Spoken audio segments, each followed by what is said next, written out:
मैं एक जंग पर गया था। वहां से लौटने के बाद मुझे पता चला कि वो फ्रैंक के पास जा चुकी है। ड्यूक उसे सलाह देता है कि हालात चाहे जैसे भी हों, उसे किसी को मारना नहीं चाहिए। रात को डिल कैरेन से मिला और अब वह इस बात के लिए राजी हुआ कि वह फ्रैंक को मारेगा। उसे बस पैसे चाहिए। वह ये सब प्यार व्यार के लिए नहीं कर रहा।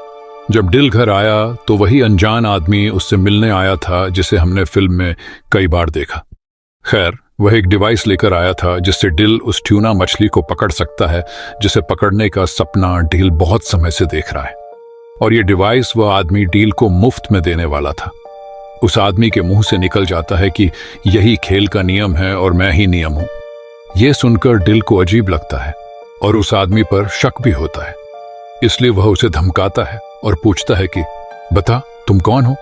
तब वह आदमी, जिसका नाम रीड है, बताता है कि असल में ये सब असली नहीं है, ये बस एक खेल है और खेल का नियम है कि यहाँ कोई मरेगा नहीं।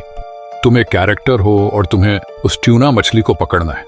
डील को उसकी बातों पर विश्वास तो नहीं होता, मगर इस जगह को लेकर उसे हमेशा शक रहता था। उसे याद ही नहीं था कि वह कब यहाँ आया और कितने समय से यहाँ है। वैसे यहाँ दर्शक ये जान जाते हैं कि यह खेल शायद उसके बेटे ने ही डिजाइन किया है, मगर क्यों और किस लिए? रीड का कहना था कि पिछले कुछ दिनों से गेम में गड़बड़ है, यानी जिसने ये गेम बनाया है शायद वह चाहता है कि अब तुम उस आदमी फ्रैंक को मारो। मगर मेरे नियमों के मुताबिक इस द्वीप पर किसी को भी मारना मना है, इसलिए मैं तुम्हें नियम बताने आया हूं।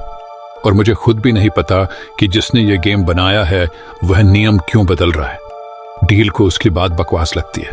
अगली सुबह डील ने महसूस किया कि वह अलार्म से पहले उठ नहीं पाता, जो इस बात की ओर इशारा करता है कि शायद सच में वह किसी गेम में है। हर जगह उसे बस एक ही बात सुनने को मिल रही थी, जाओ और उस मछली को पकड़ो।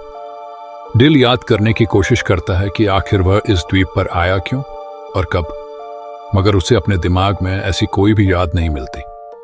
वह अपनी गाड़ी में बैठकर काफी आगे निकल जाता है और अब उसे महसूस होने लगता है कि यह सब सच नहीं है।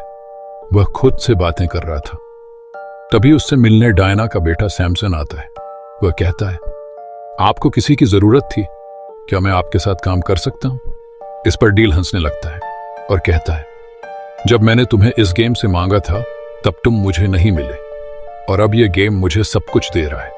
डील वहां से चला गया। अपना शक दूर करने के लिए वह स्टोर के मालिक से कुछ सवाल पूछने लगा, मगर वह हमेशा बात को बदल देता है। फिर डिल फोन करके यह पता करने की कोशिश करता है कि रीड असली है या नहीं। उसे जवाब मिला कि रीड असली है। सबसे तंग आकर डील बार में गया ताकि वह ड्रिंक कर सके, लेकिन बारटेंडर